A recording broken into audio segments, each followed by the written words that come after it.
সামাজিক যোগাযোগ মাধ্যমের একটি ছবিতে দেখা যাচ্ছে বরবেশে শেরওয়ানি ও পাগড়ি পরা সার্জিস আলম, আর তার পাশেই নাহিদ ইসলাম, হাসনাত আব্দুল্লাহ, মাহফুজ আলম ও আসিফ মাহমুদ দাঁড়ানো।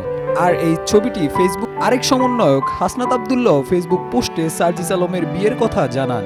হাসনাতও ফেসবুকে লিখেন, অভিনন্দন বন্ধু সার্জিস, তোমাদের জন্য শুভকামনা জানাচ্ছি, যেখানে ভালোবাসা ও সুন্দর মুহূর্তগুলো ভরপুর থাকবে। তবে জানা যায় সার্জিসের শ্বশুরবাড়ি বরগুনা সদর উপজেলার ২ নম্বর গৌরীচান্না ইউনিয়নের লাকুরতলা গ্রামে। তার শ্বশুরের নাম ব্যারিস্টার লুৎফর রহমান। পেশায় আইনজীবী হওয়ার সুবাদে পরিবার নিয়ে বসবাস করেন রাজধানীর বাসাবো এলাকার শাহজাহানপুরে। সার্জিসের শ্বশুরবাড়ি সূত্রে জানা যায়, গাজীপুরের রাজীন্দ্র রিসোর্টে আজ আসরবাদ পারিবারিকভাবে তাদের বিবাহ কার্য সম্পন্ন হয়। এক বোন ও ২ ভাইয়ের মধ্যে সার্জিস আলমের স্ত্রী সবার বড়। তিনি একজন কোরআনের হাফেজ, সবসময় পর্দা করে চলেন, তাই মিডিয়ায় তার নাম প্রকাশ করতে চায়নি পরিবারটি।